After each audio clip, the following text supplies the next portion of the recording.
Hello everyone, welcome to NEET UG in 10 brought to you by an academy which is India's largest online platform जहाँ पे मिलती हैं आपको daily live classes from the best educators in the country. Live test and quizzes मिलती हैं जहाँ आप जिसमें आप पार्टिसिपेट करके अपने कॉम्पिटिटर्स के बीच अपनी प्रेजेंट स्टैंडिंग जान सकते हैं। प्लस हमारा जो कोर्स है they are very well structured, जिससे आपको कोई भी प्रॉब्लम नहीं होती आपके सिलेबस से रिलेटेड। प्लस अगर आप हमारा सब्सक्रिप्शन लेते हैं तो आपको मिलती है अनलिमिटेड एक्सेस 24/7 हमारे जितने भी मटेरियल और वीडियोस हैं उनकी। तो आप हमसे जुड़ेंगे कैसे? अगर आपके पास एंड्रॉयड फ़ोन है तो आप गूगल प्ले स्टोर पे जाएं, अगर आपके पास iOS है तो ऐप स्टोर पे जाके हमारा ऐप अन अकेडमी लर्निंग ऐप डाउनलोड करें। एंड इसके बाद आपको लेना होगा हमारा पेड सब्सक्रिप्शन, जिसके कई ऑप्शंस अवेलेबल हैं 1, 3, 6, 12, 24। सिंस नीट यूजी का सिलेबस थोड़ा वास्ट होता है, थोड़ा टाइम लगता है, तो 12 मंथ्स और 24 मंथ्स सबसे पॉपुलर है। एंड आप देखेंगे कि एक साल के सब्सक्रिप्शन में आप बस 6000 एक्स्ट्रा ऐड करते हैं तो आपको मिलता है 2 साल का subscription. On top of that, अगर आप मेरा कोड LOVE10 अपनी स्क्रीन में नीचे देख रहे होंगे LOVE10 ये यूज़ करते हैं तो आपको सीधे मिलता है 10% का ऑफ बेस प्राइस पे। तो बात मेरी कर ली जाए, मेरा नाम है लव किशोर श्रीवास्तव एंड मैं मैगिल यूनिवर्सिटी कनाडा में एज अ रिसर्चर इस समय काम कर रहा हूँ। तो अब हमने लास्ट लेक्चर में अब तक हमने देखा कि लंग्स कैसे काम कर रहे थे, पल्मोनरी वॉल्यूम्स कैसे थी, लंग्स में एयर आती है, कार्बन डाइऑक्साइड जाता है, तो ये तो बेस हमने जान लिया।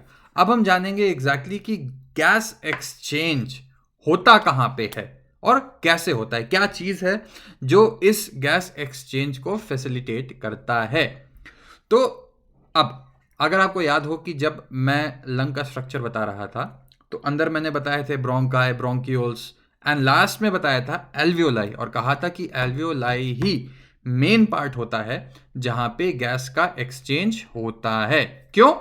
क्योंकि it is very rich in blood supply, तो वहां ब्लड की सप्लाई बहुत ज़्यादा होती है। तो क्या होगा, ये गैस जो भी हम बाहर से ले रहे हैं वो ब्लड के अंदर आ जाएंगी एंड पूरी बॉडी में सर्कुलेट हो जाएंगी।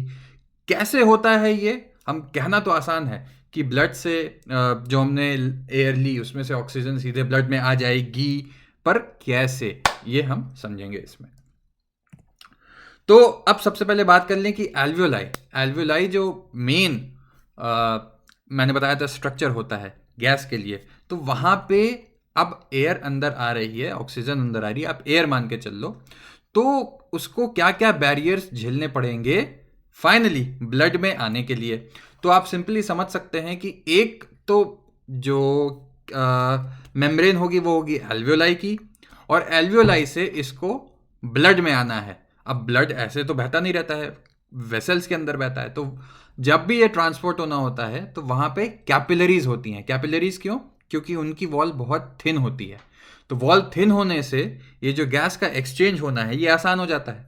तो अब आप इमेजिन कर सकते हैं कि गैस कोई भी जो ट्रैवल कर रही है, एयर जो भी ट्रैवल कर रही है, उसको एल्वियोलाई की मेम्ब्रेन क्रॉस करना है, फिर जो कैपिलरी है उसकी मेम्ब्रेन को क्रॉस करना है, ठीक। लेकिन एक चीज और होती है इनके बीच, तो टोटल कितनी चीजें हो गई? तीन बैरियर्स क्रॉस करने पड़ते हैं गैस को। क्या है, एक एक करके देख लेते हैं। तो पहला आता है कि हाँ, squamous epithelium of alveoli. Alveoli की मेम्ब्रेन मैंने आपको बताई थी, हाँ याद रखिएगा कौन सी होती है एल्वियोलाई में, स्क्वामस एपिथेलियम होती है, ठीक। फिर दूसरी एंडोथेलियम। अब आप कैपिलरी का स्ट्रक्चर देखेंगे तो उसमें आप देखेंगे एंडोथेलियम लेयर एक होती है, तो उसको क्रॉस करना पड़ेगा। लेकिन इन दोनों के बीच में भी एक और सब्सटेंस प्रेजेंट होता है जिसको बोलते हैं बेसमेंट सब्सटेंस। तो अब आप इमेजिन कर सकते हैं या फिगर में भी देखेंगे कि एल्वियोलाई की कैविटी से बेसमेंट मेम्ब्रेन में आया, बेसमेंट सब्सटेंस में आया, बेसमेंट सब्सटेंस से ये एंडोथेलियम से होते हुए एल्वियोलाई की कैपिलरीज में चला गया। इस तरीके से गैस का एक्सचेंज होता है। अच्छा, ये तो बात जनरल हो गई, पर बात आती है कि वो गैस उठ के एल्वियोलाई से ब्लड कैपिलरी में जाएगी क्यों? तो इसका आंसर आप सबको पता है कि कहीं भी एक ग्रेडियंट डेवलप होता है, चाहे कंसंट्रेशन का ग्रेडियंट हो, चाहे प्रेशर का ग्रेडियंट हो, तो एक हाई प्रेशर से लो प्रेशर में चीज मूव करना शुरू करती है। अब वही ग्रेडियंट हमको यहां पे देखना है कि यहां पे किस चीज का ग्रेडियंट होता है। तो यहां होता है पार्शियल प्रेशर का। अब ये पार्शियल प्रेशर क्या चीज होती है? हाँ, और डेफिनेटली जहां भी कॉन्सेंट्रेशन ग्रेडियंट होता है वहां पे डिफ्यूजन, सिंपल ही डिफ्यूजन होता है। तो पार्शियल प्रेशर क्या होता है? फॉर एग्जाम्पल आप गैस ले लीजिए या एयर ले लीजिए। एयर एटमॉस्फेरिक प्रेशर डालती है, लेकिन air is a mixture of gases. आप नाइट्रोजन भी पाते हैं, ऑक्सीजन भी पाते हैं, कार्बन डाइऑक्साइड भी पाते हैं। तो जो टोटल प्रेशर लग रहा है दैट इज सम ऑफ ये छोटे छोटे प्रेशर जो ये गैसेस एक्सर्ट कर रही हैं। तो पूरे टोटल प्रेशर में से कितना फ्रैक्शन CO2 का है, O2 का है, N2 का है, इसको पार्शियल प्रेशर बोलते हैं। तो अब पूरे प्रेशर में से ऑक्सीजन गैस कितना प्रेशर लगा रही है, वो हुआ partial pressure of oxygen. CO2 कितना लगा रही है, हुआ partial pressure of carbon dioxide. And यही ड्राइविंग फीचर होता है यहाँ पे। इसी पार्शियल प्रेशर का एक ग्रेडियंट बनता है जो गैस के ट्रांसपोर्ट में हेल्प करता है। तो अब बात कर ली जाए कि हमको पता होना चाहिए फिर कि कहाँ किस चीज का कितना प्रेशर है। हम कह रहे हैं कि अगर ऑक्सीजन एल्वियोलाई से ब्लड कैपिलरीज में आ रही है, अगर हमको पता, हम गेस कैसे करेंगे? हो सकता है ये ब्लड कैपिलरी से एल्वियोलाई में चली जाए, ये पॉसिबल भी होता है। लेकिन कंसंट्रेशन का ग्रेडियंट हाई से लो जाना चाहिए, ये मैंने आपको बताया था। तो अगर हमको पार्शियल प्रेशर्स की वैल्यू पता हो, क्योंकि यहां हमारा जो ड्राइविंग फैक्टर है वो पार्शियल प्रेशर है, तो हम गेस कर सकते हैं। अब इस जो टेबल बनी हुई है, इस टेबल को आप देखेंगे तो आप राइट साइड में जो भी ट्रांसपोर्ट और एक्सचेंज हो रहा है, ट्रांसपोर्ट नहीं एक्सचेंज बोलूंगा मैं, हो रहा है, वो आप इजीली गेस कर सकते हैं। अच्छा, तो ये तो रेस्पिरेटरी गैस का नाम हो गया ऑक्सीजन, एटमॉस्फेरिक एयर और एल्वियोलाई। ये जो वैल्यूज हैं ये बता रहा है कि एटमॉस्फेरिक एयर में O2 का कितने mm ऑफ Hg प्रेजेंट है, पार्शियल प्रेशर, ये mm ऑफ Hg है इसकी यूनिट, और एल्वियोलाई में कितनी प्रेजेंट है। ठीक है, अब बात आती है कि मैंने बताया, और अब आप इन दो को कोई भी चीज, ये तो बेसिक वैल्यूज हो गई। अब 4 कमोडिटीज हैं यहाँ, alveoli, blood deoxygenated, blood oxygenated और टिश्यूज।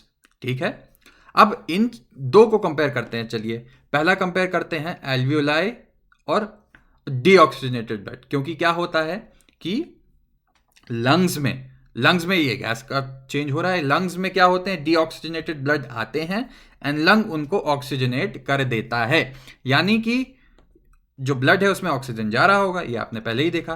तो हम ये गैस कैसे कर सकते हैं कि डीऑक्सीजनेटेड ब्लड, ऑक्सीजन की बात कर रहा हूं मैं अभी, ऑक्सीजन पे ध्यान दीजिएगा, उसका पार्शियल प्रेशर होता है 40, और एल्वियोलाई के अंदर जो हम बाहर से ले रहे हैं ऑक्सीजन, जो बाहर से एयर के थ्रू हम ले रहे हैं ना, ब्रीदिंग के थ्रू, वो एल्वियोलाई में जाएगा, आपको पहले बताया हुआ है। तो एल्वियोलाई के अंदर पार्शियल प्रेशर हुआ 104। तो हाई प्रेशर से लो प्रेशर जाती है, कॉन्सेंट्रेशन डिफ्यूजन में कोई भी चीज हाई से लो पे जाती है, यहां पे हाई पार्शियल प्रेशर से लो पार्शियल प्रेशर पे जाएगी। तो इसीलिए ऑक्सीजन एल्वियोलाई से डीऑक्सीजनेटेड ब्लड में जाएगा। ठीक, अब CO2 की बात कर लीजिए। CO2 के साथ खेल उल्टा चल रहा है, इसीलिए कहा जाता है CO2 बाहर जाएगा, क्योंकि डीऑक्सीजनेटेड ब्लड में CO2 का पार्शियल प्रेशर ज्यादा है, वो एल्वियोलाई में फेंकेगा CO2, और उससे हम जो एक्सपिरेशन करते हैं उससे बाहर चला जाएगा। अच्छा, यही अब हमने ऑक्सीजनेटेड ब्लड जो गया, इसका होता क्या है, ये टिश्यूज में जाएगा ना, वहां पे सेल्स को जरूरत होती है। तो सेम चीज वहां पे भी आप देख लीजिए, ऑक्सीजन की बात करेंगे आप, तो टिश्यूज के अंदर पार्शियल प्रेशर ऑक्सीजन का कम है विच इज 40, और जो ऑक्सीजनेटेड ब्लड आ रहा है एकदम ताजा ताजा लंग से, वो ज्यादा है। तो ऑक्सीजनेटेड ब्लड से टिश्यूज में ऑक्सीजन ट्रांसफर होगा। इस तरीके से गैसियस एक्सचेंज होता है। अब आप राइट साइड में फिगर देखें, मुझे इसको एक्सप्लेन करने की आई डोंट थिंक की जरूरत है। अगर आप इस टेबल को समझ गए हैं तो अब आप यहां समझ सकते हैं कि किसने प्रेशर पे क्या एक्सचेंज और क्यों होगा। बस दो को आपस में कंपेयर करते चलिए, देखिए हाई से लो जाना है, कहानी खत्म।